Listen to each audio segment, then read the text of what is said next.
Hey, good morning, everyone. Welcome to today's webinar. Before we get started, I'm going to cover a couple of housekeeping items. We'll ask that everyone remain on mute throughout the presentation. But if you have questions, please feel free to use the Q&A button or the chat button, and we will answer questions at the end of the presentation. We will be sending out a link to the recording as well as the PowerPoint and some additional resources. And with that, I'm going to turn it over to today's presenter, Brian Vigna, who's going to talk to us about practical steps towards cybersecurity. Brian? Awesome. Thanks so much, Susan. All right, so let's get started. So, as you saw, our title is Practical Steps to Cybersecurity. And what I mean by practical there is I go to lots of webinars, I read lots of blogs about cybersecurity, I attend online conferences about cybersecurity, and so often I find myself wishing they would go deeper, talk about how to actually do the stuff versus just why it's important. What are the big numbers out there? What are the scary statistics that we should be worried about? And a lot of that stuff is kind of awareness level, it's introductory level, and it's helpful. Don't get me wrong. I enjoy going to all those webinars, reading all those blogs. I write some of those blogs and create some of that awareness content, and that stuff is awesome.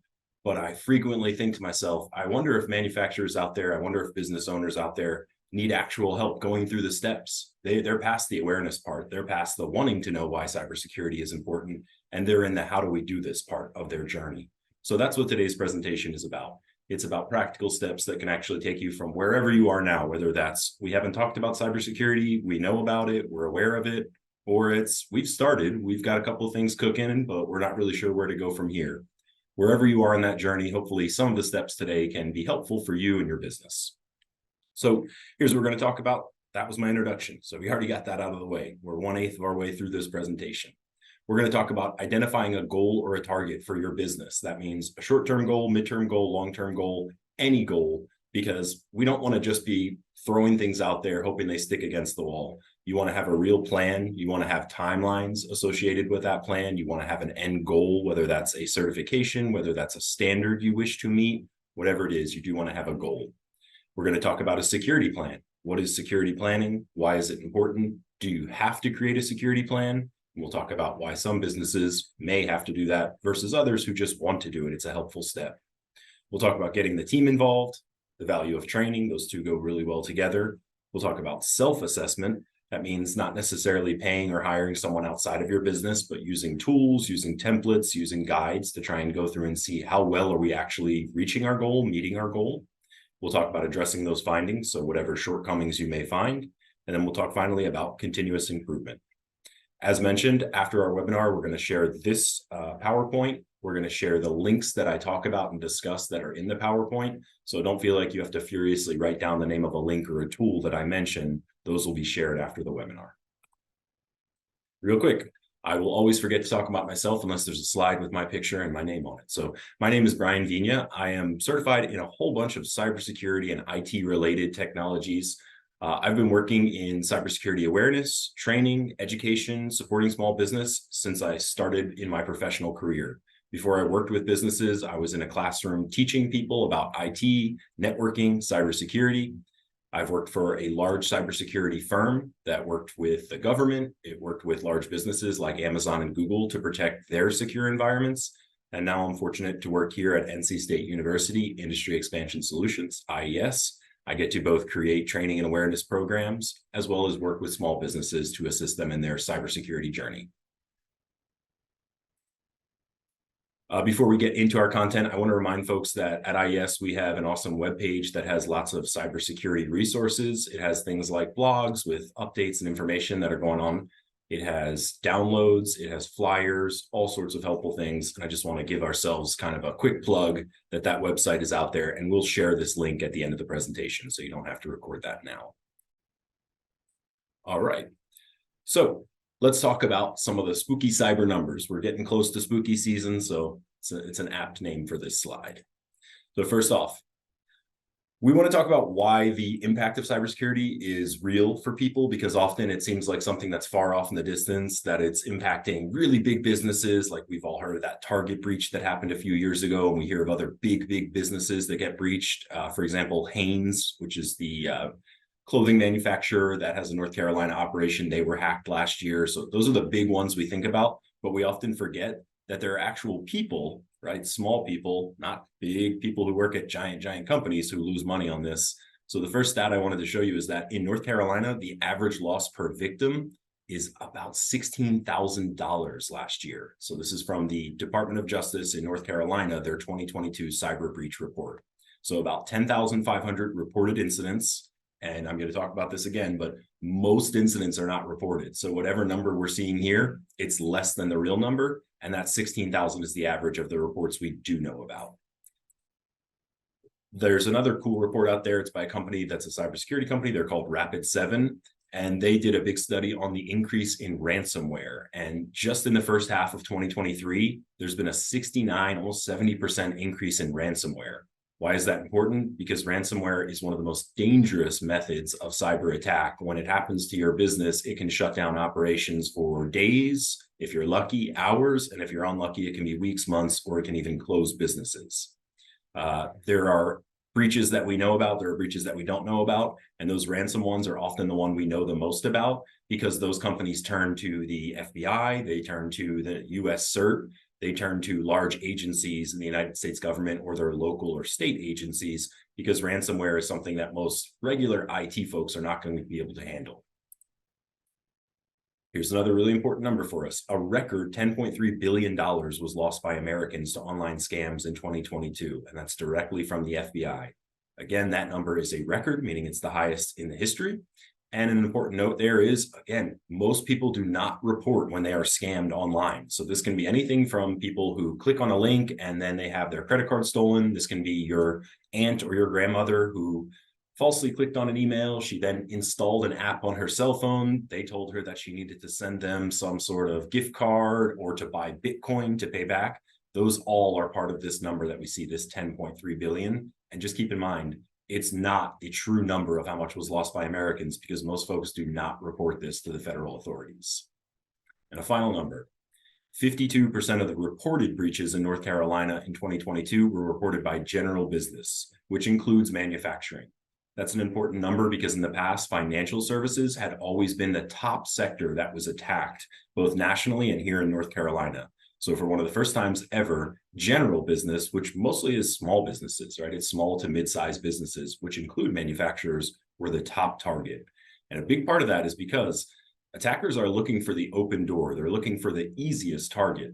So when they look around and they're trying to find who will be the easiest for us to trick, intimidate, to take trade secrets, to infiltrate their network, to get an accountant or a secretary to click on a phishing link, they're thinking about small businesses instead of big banks and financial institutions because they have much more rigorous training and cybersecurity protections. So being the small guy doesn't mean they don't care about you. It means they probably have a big target on your back because you look like an easy target to them. And a last slide on the data before we get into how to protect ourselves. So I wanted to show you this neat map. This one was created by, I believe, WRAL, and it's just an infogram. You can go out, I'll share this link with you guys, but you can hover over each one of the items on the map and they'll tell you which company it was that was hacked. So in North Carolina, we can see that there was about 1,900 cyber breaches reported in 2022. That is, again, a record number, but it still is probably not the actual number because most are undetected and many more are not reported when they are detected. That meant that over 3 million North Carolinians were impacted. Those hacking and phishing scams caused 90% of all breaches, and ransomware was 45% of them. So really key numbers to take away here. Hacking and phishing, right? That is people. That is mostly about people when we hear the word phishing, accounted for 90%. And of that 90% of breaches, 45% were ransomware, which is really hard to recover from unless you have a really robust cybersecurity plan in place. Okay, so what now? The goal there was not to scare you, but it was to inform you and get you thinking about why it's important to worry and care about cybersecurity. But let's talk about now the reasons that you want to defend yourself and how to defend yourself.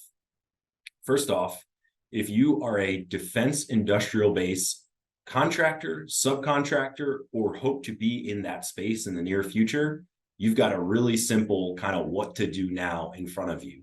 If you aren't a federal contractor, that answer is a little bit more nuanced.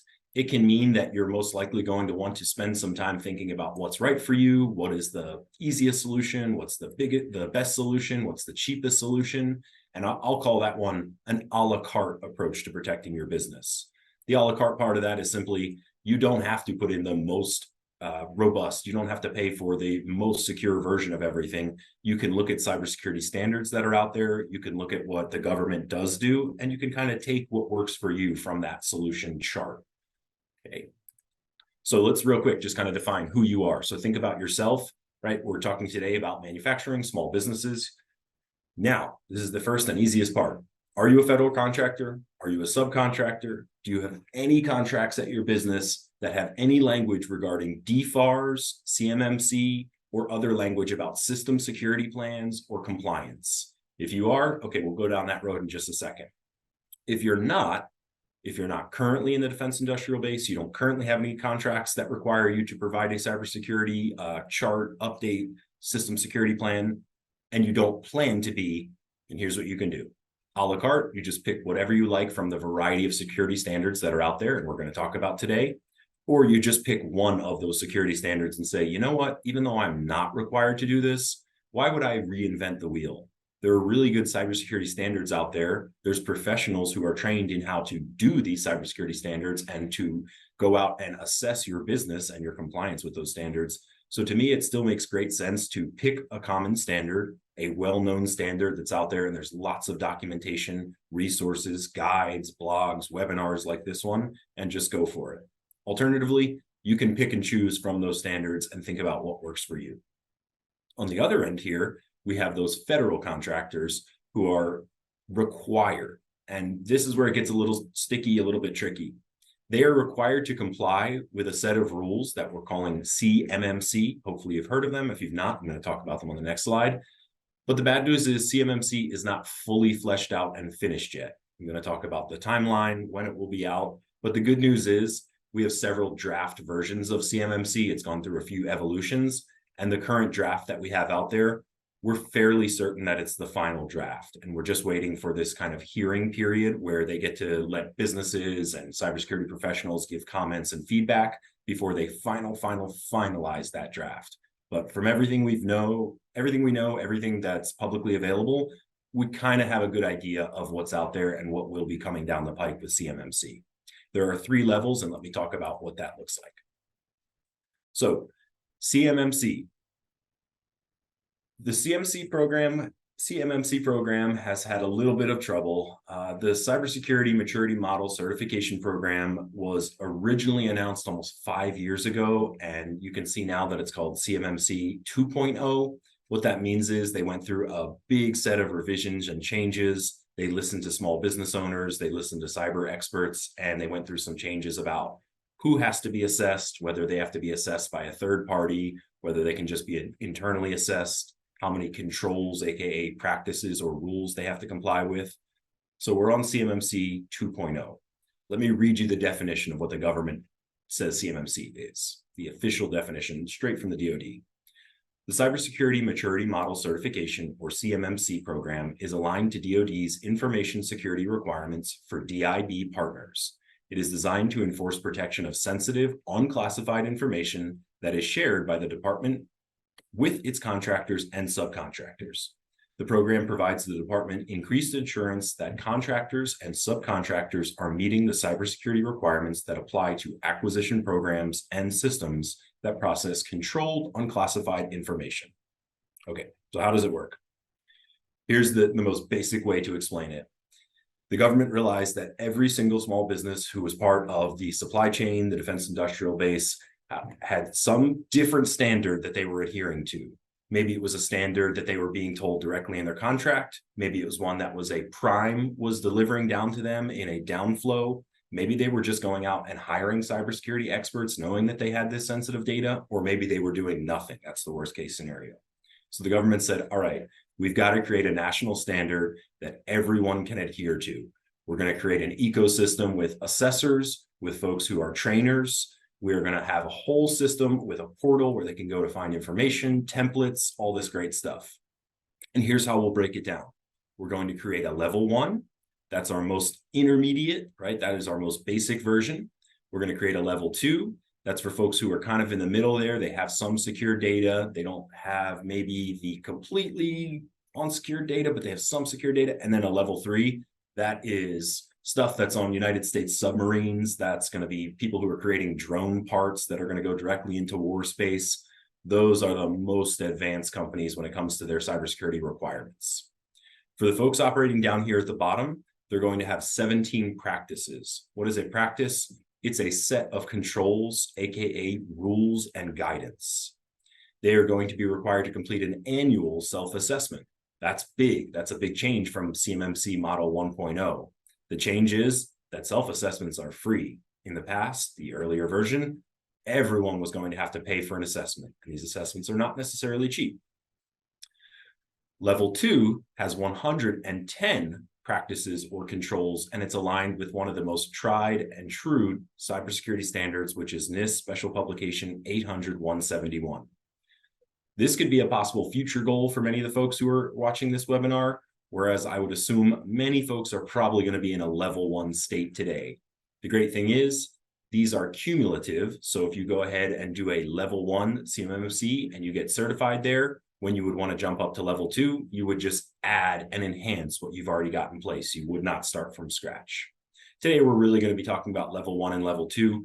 Level 3, you have to hire an expert to do that type of cybersecurity at your company, and you have to hire experts to help assess you, create a report, and then the government comes in and does kind of a third round of assessment. That's out of the scope of what we're going to talk about today. Although if you're one of those businesses and you needed help there, IES is certainly available to help. Real quick, I want to talk about the CMMC rollout. So here's a quote. We expect it to come out for public comments November, December timeframe. That's in 20 or 30 days. Then the industry will have a chance to respond to that, and the DoD will have to adjudicate those comments. And we'll see, but we're hopeful that CMMC will actually go live probably in the back end of 2024. That's from Matthew Travis, the CEO of the accreditation body that will actually say if you're CMMC compliant or not. So a couple of key facts. In the newest version, third-party providers will have to provide a CMMC assessment. This means a company who is your managed service provider, a company who houses your data in an offsite, some sort of data storage environment. This can be a company who provides software as a service. So if some of your applications are hosted externally, they're going to have to be CMMC certified as well. If CMMC is released as a final interim in that November, December timeframe, then it could actually roll out this fall and early winter. That's unlikely, but it's possible, so we need to talk about it to keep it in the back of our minds. Here's the most likely outcome. If CMMC is a proposed rule, that means in November, December, they put it out there and they get people to comment on it for several months, then we're looking at probably a full year before it is 100% available to us as contractors, subcontractors. This is the most likely outcome. Right now, there are at least 40 third-party assessors in that ecosystem, they call it. Those mean the folks that you can hire, and they will come to your business. They will do interviews. They will check physical controls. They will check software controls. They will help you gather evidence and then compile a report to submit on your behalf. For CMMC level 1, again, contractors can self-attest. That means they're signing off that they do have a security plan. They've put these controls in place, and they've tested them to see that they are what they think they are. Important to note that even though we're probably looking at it being a 1-year timeline for the full rollout, it takes at least 6 months for most businesses to go from 0 to have a CMMC level 1 certification. So I don't want you to leave here thinking, well, we've still got a year. We don't really need to think about it. When they announce it in a year, that's the day that we'll get on there. We need to think about it now. Okay.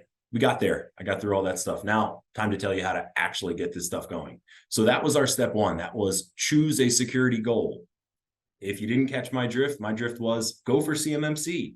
Even if you are not part of that defense industrial base, even if you're not a federal contractor, go with CMMC because it's a tried and true standard. There are assessors available. There are guides out there to help you. And you know what? You don't have to actually submit your CMMC self-report. So you can go through those steps. You can learn a lot about your business, your strengths, your weaknesses, and then you can just use that information to get better. You don't actually have to submit it if you're not DIB, Defense Industrial Base.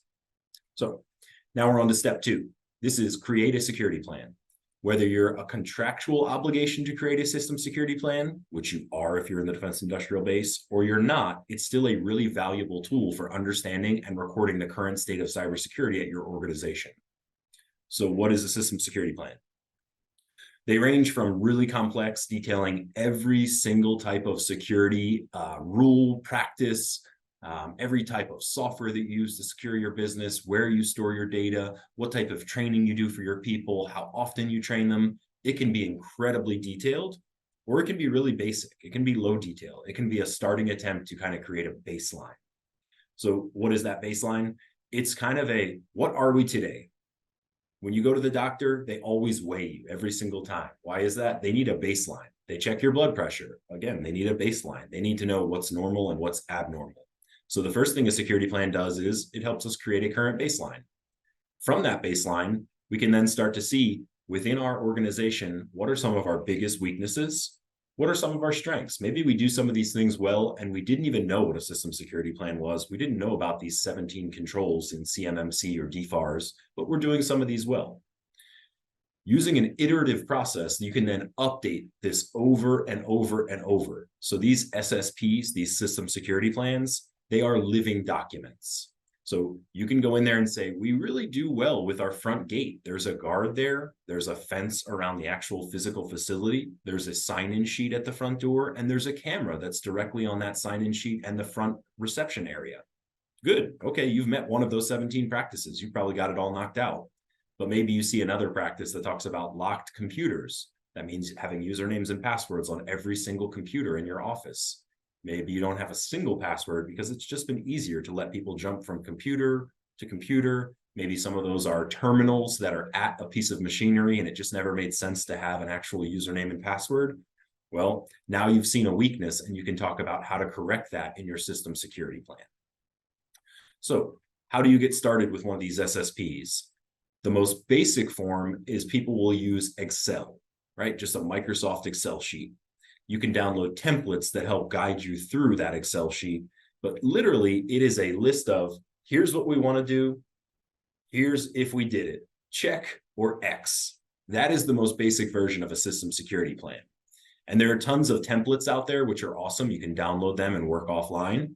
But there are also guides. There are kind of wizard-like programs that walk you through step by step. So I'm not going to open it up today. We just don't have the time. But if you go in today, even if you've never dealt with cybersecurity, I'm going to share this link with you. You can go in and click through this, and it walks you through every step. And each one of these 17 areas that they're going to show you in there and ask you questions about, if you don't know what it means or it doesn't seem clear, you can click on the control, the policy, the procedure, and it will give you a whole paragraph or a whole half a page on what that policy means. There's a more discussion button you can click inside of this wizard, this kind of step-by-step guide, and it'll tell you exactly how to fill out this SSP. So what is our practical step number 2? It's create a cybersecurity system security plan. You can do that offline by yourself, just using a simple old Excel sheet. You can download a template from one of these many organizations that are out there, or you can use a government-created, absolutely free program that you install on your computer, answer these questions, and at the end, it will have a printable PDF version of your system security plan. That's an amazing free thing that you can do. It might take you a few hours. It might take you a few weeks if you're just putting in a little bit of time each day. But either way, it's free. It's created by the government, so it's well done, and it's available to you today. So practical step, create a cybersecurity plan. Don't think your first one is your last one. It's an iterative process. Step 3, get the whole team involved. Okay, first couple of steps were pretty technical. A lot of information there, a lot of acronyms. This one's much easier. This one everyone can understand. Cybersecurity is really a battle of good guys and bad guys, right? The folks at your company are generally the good guys. The folks outside your company are the bad guys. Here's how most people are defending their company today. They have a small team of IT people. Maybe that's 1, maybe that's 2, maybe that's 3. Sometimes that's one internal person. That's somebody who's fixing day-to-day problems, helping you if you can't get in your email. And then maybe there's a managed service provider that's offsite that you pay a monthly or annual fee to. You have a contract. Occasionally you work with them on projects or they help you with backups of data. All that's great, but what are you missing? You are trying to defend your organization with 1 or 2 people Meanwhile, this organization is a big circle and people can attack you from every angle. So you're pretending that you're just guarding the moat, right? But you don't have a moat at your business. That's not how it works. Attackers don't go after your IT person. They go after your secretary. They go after your business manager. They go after the owner who's apt to click emails that say, hey, I wanted to find out something about your business. I want to work with you. So the first thing we need to get our head around is every single person at your company is actually part of your cybersecurity team. Okay. Cybersecurity is only effective when everybody participates. This is the weak link principle. Bad guys are looking for the weak link. If you go and lock your bike up at a train station and there's 100 other bikes there, guess what the bad guys do? They walk up and down and they find the one bike that is unlocked. They don't immediately go for the most intense bike, the bike that has the biggest lock on it. That would be silly. So everybody must participate. That doesn't mean that your secretary or your business manager will know the same amount that your IT person does, but everyone must have some basic knowledge and understanding. They must know that they're part of this team. The weakest link is always the one you ignore. So if you trained everyone except for maybe your administrative staff, because it just doesn't seem like it's part of the job, now you've created your weakest link. You've identified, you've created that weakest link, and the bad guys will find that. And the final thing is, get this conversation started and keep it going. Just like we talked about with the system security plan, it's iterative. That means when there's new things to talk about, when there's new reasons to talk about cybersecurity, when there's annual meetings, those are all good times to talk about it. Step 4, this goes hand in hand with step 3, and that's make training a priority.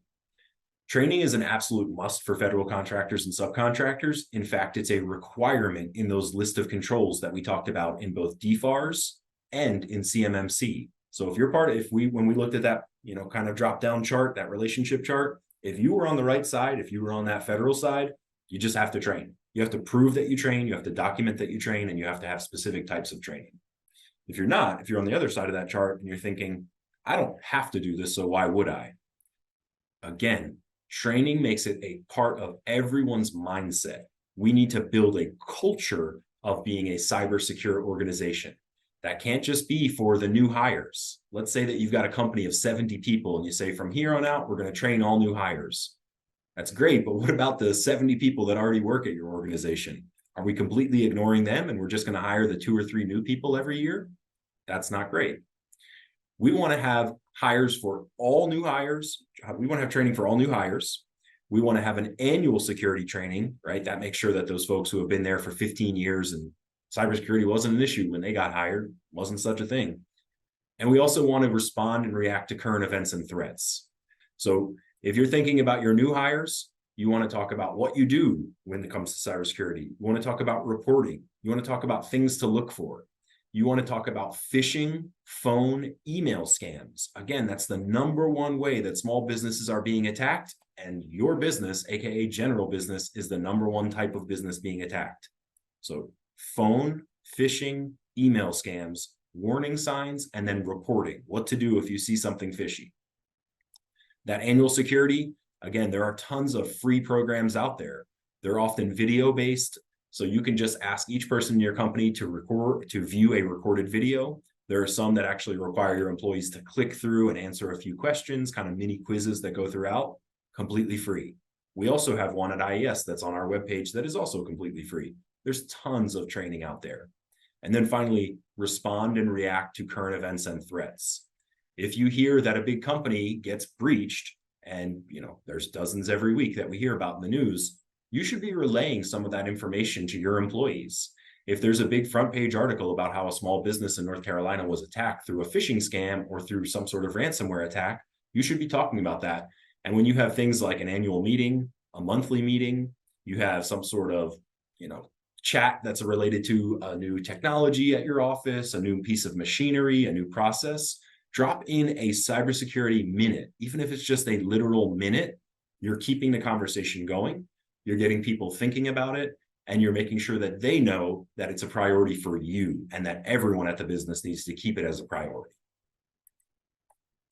Next up, self-assessment. This is a practical step that, again, if you are part of that defense industrial base, you're a federal contractor, you're a federal sub, you hope to be a federal sub in the near future, this is a requirement. It's not a choice. If you're on the other side, this is a choice, but it's still a fantastic choice to make because it helps you. We've talked about choosing the right goals. We've talked about those standards. Now, how do you verify? You do a self-assessment. A self-assessment can be that easy pen and paper type where you have your 17 controls written down, you walk around, you check those controls, both physical controls, data controls, people controls. It can be an Excel spreadsheet that you download, those templates, or again, it can be a free tool that the United States government makes, and they're saying this is the best we have. It's for our defense contractors, but you can use it as a regular individual. There's no requirement that you're a defense industrial base member. So this is available to everyone. I'm going to share a link after today's webinar.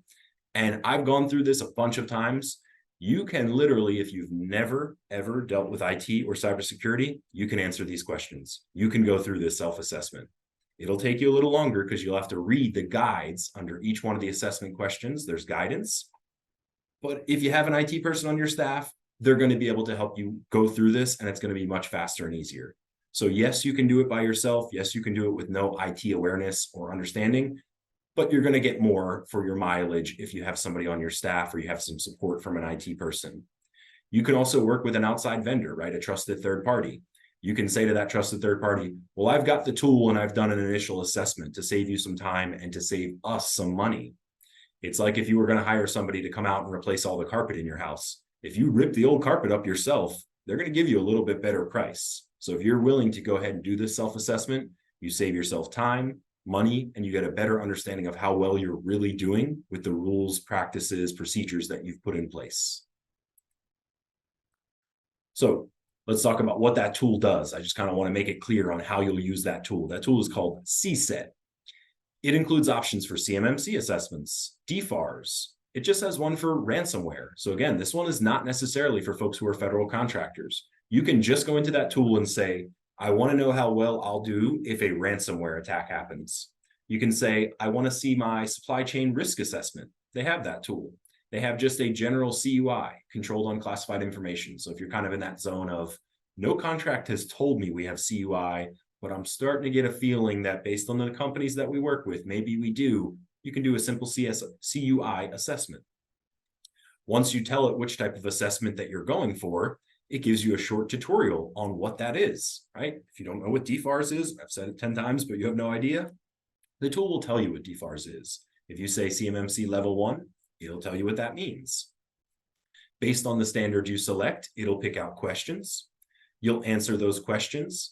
It will then give a different weight to those questions based on what you tell it your goal is. It'll create a diagram for you. When you answer those questions, it'll create a gap analysis. So it'll say, here's where your big weaknesses are.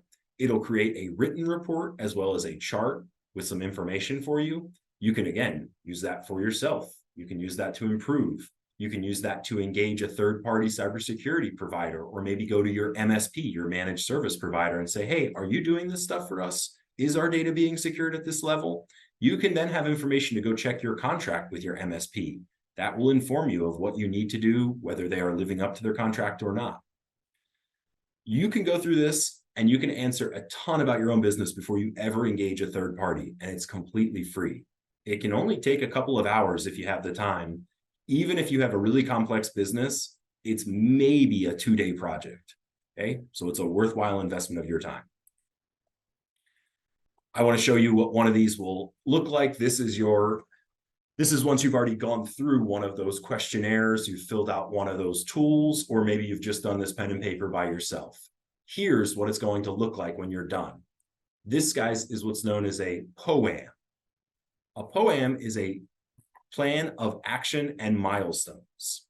So here you can see, what is the weakness? You have paper records that contain CUI in an unsecure cabinet. The lock is broken, or maybe there is no lock. Where is it? Who's responsible for it? How much will it cost to fix it? When do we think we can get it done? And now here's our milestones in the 5th column. What are we going to do to fix it? Well, first, we're going to put it in the budget that we need to buy a new cabinet. Then we're going to order the cabinet. The cabinet will be delivered on the 15th. On the 16th, we're going to actually check the cabinet. On the 1st of November, we're going to take all the documents. We're going to move them from the old cabinet to the new cabinet. Great. Now we can check that off in our security plan. And remember, security plans are iterative. They're changing all the time. We can go back and we can check that off in our security plan and say, actually, control number 101, we're good. We're good to go. We can move on to the next one. So this step, addressing weaknesses, is really connected to the last step, right? The first step is pick your goal. The second step is start to check if you're actually doing those things. Then we talked about recording that in a system security plan. Now we're going back and saying, how do we fix this, right? We've found weaknesses, and what you'll want to do is pick your most egregious weaknesses, right? The ones that are the biggest and worst. You'll want to pick your cheapest, and you'll want to pick your easiest. We call those low-hanging fruit. So some of these, again, literally, do you have a sign-in sheet to record who comes into your physical business each week? Do you have a lock on the front door? How many people have the key to that lock? Those are incredibly cheap, easy, and rapid fixes.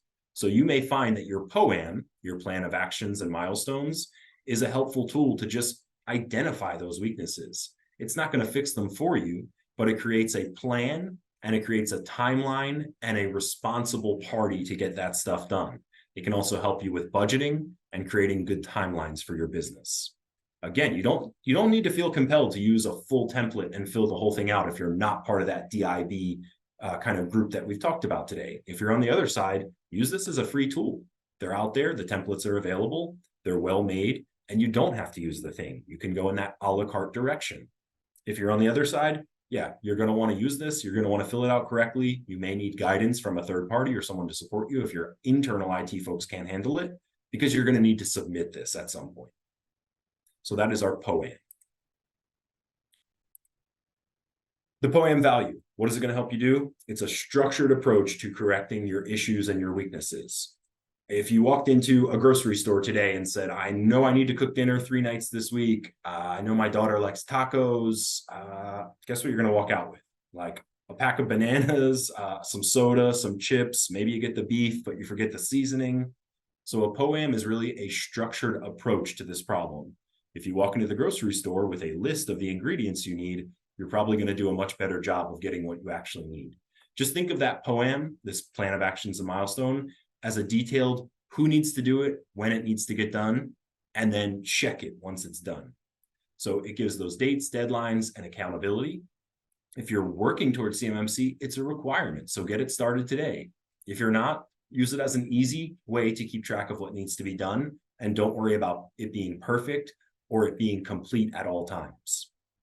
If you can also include those resources, you can allow that to be a global approach to cybersecurity. Now your owner, your manager, your business operations manager, your financer, they can all be aware of what's needed, how much it's going to cost, when you need it, and it helps for overall business planning and awareness. And the final step. This one is often ignored because you think, hey, I did it. I hired a third party. We created an SSP. We submitted it. I'm good. I'm CMMC level 1, right? Like everything's good. I'll wait for next year. Next year, maybe we'll come back and do this again, or maybe once every 3 years. The reality is you need to be thinking about this as an everyday problem, as an every week, as an every month problem, not a once a year when it's time to submit. I'll tell a funny story. When I first worked at my big cybersecurity firm that I worked before I came to IES, the first project I worked on was called CDM, Continuous Diagnostics and Mitigations. And this was in 2014. I worked with the Department of Justice, Department of State, Department of Labor, Department of Commerce, and USAID, USAID. The goal of this giant multi-billion-dollar project was to go from once every 3 years assessing their cybersecurity to once a year. This was in 2014, and at that time, it seemed like a good idea because every 3 years was just not enough. Once a year seemed like a good idea. Well, guess what the United States government has now? Continuous monitoring. That means every single federal computer, every employee has to have continuous monitoring on their device. They use these big dashboards that give them insight into those devices, and there are people actively monitoring those networks for places like the Department of Justice, Department of State, Department of Commerce. They realized years ago, you can't check this stuff once every 3 years. You can't check it once every year. It's an ongoing battle. So you need to think of yourself as being every day is a day we can be attacked. Every day is a day we can detect an attack. Every day is a day we can respond to an attack. Every day is a day we can improve and not be attacked again. So that means always looking at what you're doing well, always looking at your weaknesses, looking for funny things happening, looking for people reporting inconsistencies on their computer, strange activity on their computer, even just a strange email. All of those things are part of a continuous improvement posture. So again, I want you to think about this as not a once a year, not once every 3 years. It's a daily battle. It's ongoing. It's not a thing where when you submit your SSP or you fill out your POAM, you're done. Unfortunately, it's just not like that. It's a continuous improvement. It's a continuous battle. We're running low on time, but I wanted to give you one scenario really quick because so often we talk about all these rules. They sound like far off in the distance. We're doing them because we have to do them or because we think we should do them, but we don't really know why we're doing them. Let's really quick go through a real life scenario and talk about why these things work. I'm going to read it to you, but if you want to read it yourself, go for it. Gordon Tool and Die GTD is a third generation machine shop started in 1940 by Joe's grandfather. The small shop employs 25 production workers and 3 office staff. For years, they have supplied tooling and fixtures to a large prime that just happens to be down the street from GTD's 15,000 square foot warehouse. GTD operates off a single on-premise file server, which contains thousands of designs for upper-level assemblies and flight hardware that the prime has sent them over the years. No doubt, GTD has much more data sent to them than they need to manufacture the parts. That should be an alarm bell ringing right there. Why are we keeping all these old diagrams and old assemblies? Why are we keeping them on a file server? Oftentimes that's helpful because it's hard to tell what features affect fit, form, and function without seeing an upper level assembly. The 3 office staff personnel print the drawings for the production workers when they're needed. Okay, now we have printed copies that are out there. This might be ringing some alarm bells too. Okay, what are your risk factors? Start thinking in your mind, what are the problems we might identify? First off, the office staff have full network administrative account access. That means that server, which might have all sorts of other data, as well as this data that's for their prime, is all available to your administrative staff. Do most people teach and train their administrative staff on proper cybersecurity? Not usually. So this is an issue. So what can they do? Well, you're at higher risk of the data being corrupted. That means somebody messes with it by accident, right? They change a document, they delete something. Stolen, destroyed. That can be without the user's knowledge. That can be without any malicious activity. That can be with malicious activity. That could be what's called an insider threat. Maybe one of these folks is not happy with their pay or their job or their role in the company. This could be a foreign adversary. This could be a competitor that attacks you. One bad guy can then get in, and that lateral movement could do anything inside of your company. They could stop your accounting team from sending out paychecks. They could stop contracts from being paid, vendors from being paid. They could delete that information. They could share it with competitors. There are all sorts of ways that that could go bad for your business. It could shut you down so you're at a standstill. It could delete intellectual property. It could share it with your biggest competitor. All bad stuff. So how do you fix it? You should immediately ensure that office staffers remove administrative accounts from their daily work accounts. Separate accounts should be created for the people who are in charge of your IT team, or when they need to do specific administrative or privileged tasks. You should also educate those in charge of IT on why they should not let everyone have administrative access, right? Now, what does that sound like? It sounds like you've just used one of the controls that's mandated by CMMC, right? That's make sure people don't have administrative access where they don't need, and then train them on why that's an important thing not to do moving forward. Another part of CMMC. So I'd just like to show that when we talk about all these rules and regulations and this government enforcement stuff, it's not just to make you comply with a bunch of rules or waste money. It actually does fix the problem, right? It secures you from these potential threats and these weaknesses that your business has. If your company is going through this, you are going to have policies to then back up the data. Why? Because it's one of the rules of CMMC. You must have a robust backup policy. Those backups need to be tested.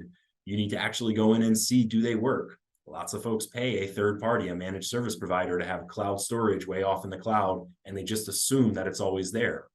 Instead, you need to be checking to make sure it's up there. Part of it is business continuity planning. You should know how long it takes for you to get that backup. How long will it interrupt your day-to-day business? These are some basic things that going through the practical steps we've talked about today will help you accomplish in a real-world scenario. Just a note, these scenarios are pulled directly from something called the National Defense Securing Small Business Manufacturing Supply Chain Resource Handbook, which was released this past April. There are a bunch of these scenarios in there. They explain to you why the scenarios work with the actual rules and controls that we have out there. And they're a really awesome way for you to understand why we do this beyond just we have to. I'll share the link to this handbook with you at the end of today's presentation. And last thing I want to stress, these simple mistakes like the one we just saw in this scenario, they are a small fix. There we deleted a few people's access, or we removed people's access to specific devices. That was incredibly fast and easy. And in fact, it was free. What we did was then went and checked that it worked, right? We audited to see if it actually did work. And it had a really high impact, as we could see from that scenario. So correcting these simple things, they're often free. They often take very little time, and they can be done by your in-house IT personnel, not a big expensive third party. Okay, we're coming to the end here. I just want to real quick remind you that we do have tools on our website. They're free. We're not here to sell you anything. That's one great thing about IES. We're here to advise you. We're here to refer you to third parties if you need that help, and we're here to share with you free resources. So use that to your advantage. I want to thank you guys, and I want to double check and see if I have any questions. I see that there is one question in the chat, and that is, can you speak to the vulnerability of AI and protocols in use and protocols of use in terms of cybersecurity for a small business? That's a great question. So AI is a big hot topic out there. It's something everyone is talking about. Everyone's kind of unsure of where it's going to go. I've been reading as much as I can about it. I've been toying around with ChatGPT, which is the biggest AI program out there. And I've been attending webinars with security professionals, kind of learning what it means, what's going to happen. I have not actually seen any attacks created with AI yet. I have not read anything about attacks that were penetrated or perpetrated using AI. But here's what we need to be thinking about with AI and how the probably the fastest, easiest, and earliest way it's going to impact businesses like yours. Phone and email scams. I know you're thinking like AI to do that. They already have that. Here's one of the best new things that AI researchers are doing with AI. Voice copy. If they get a short sample of your voice, they can copy your voice almost perfectly, and then they can use that to make calls. Here's where that is still very easy to detect. The calls have strange speech patterns. There's interruptions in the speech. It sounds more robotic than a human. And of course, this is the big one. If you're training your folks, they're going to realize that the call is strange because the calls will ask for money, ask to add a new user to a file that it normally is not accessing. Those calls will ask for gift cards or to pay in Bitcoin. So just like the hacking phishing emails that we get today, that if you just have a little bit of time to review them, you can usually spot them as fraudulent. The same thing is going to be going on with AI and phone call attacks and email attacks. They're going to get better at writing those phishing emails. They're going to be better at faking the information inside of those emails. They're going to be able to copy voices and use that against you. So those are some of the ways that we can think about AI attacking us. Beyond that, we really have not seen out in the real world yet AI attacks. Are they on the horizon? Absolutely. Do we need to keep reading about it, learning about it, and looking for those attacks? Absolutely. But if you've listened today, training is such a huge part of securing your business. And if you're doing a really good training program, you've probably discussed it with your folks. You've talked about what phishing looks like, and they're probably not nearly as vulnerable as the average citizen to one of those attacks. The next question we got, what time frame can employers expect when the final version of CMMC is published, and when is compliance expected? That's another great question. The answer is they keep using a term, phased rollout. And what phased rollout means is there will not be a single date where all contracts and all manufacturers will be expected to be CMMC compliant. We don't know exactly what that phased rollout will look like, but what we do know is that there will not be a single date where the government will initially announce that you are expected to comply. There will be some interim period. So we can probably expect early to mid 2024, it is announced as a final rule and it's starting to be put in contracts. But what we are likely to see is that those contracts will give a grace period or kind of a ramp up period. So they may initially have that language saying CMMC is required for everyone who's part of the flow down of this contract. However, you will be able to submit your CMMC compliance or your audit report kind of towards the back end of 2024. So don't expect for that day one them to say everyone needs to comply today. It's probably going to be a phased, slow 6 to 12 month rollout beginning in 2024. However, as I mentioned earlier, I don't want that to help you think we don't have to worry about it today. My goal is not to tell you it's a year away. My goal is to tell you it takes real concrete steps, time, and resources, whether that's people or money, when we talk about hiring third parties, working with outside companies. But it's a journey. It's not a one-day process. It's a multi-week process at minimum if you're spending all your time doing this. And it's probably more like a 6 to 10 month process if you're doing it on the back burner and you're just dedicating a little bit of time so you can keep with your normal operations. Okay. Hopefully I answered all the questions. If there's anything else, here's my contact information. Of course, you can go to our website, that's IES website, and you will find my contact information. You'll find our page on cybersecurity. I'll be sending out this webinar to you, and every link, every tool that I discussed today will be included in that email. So if you have any questions beyond that, please feel free to reach out for a free consultation. I'm always available to just talk and answer questions. Okay. Thanks, everybody. Have a great rest of your day. Thank you, Brian, and thanks everyone for attending. As Brian said, we will send out a copy of the recording and the PowerPoint. So thanks again, and we hope to see you at a future webinar.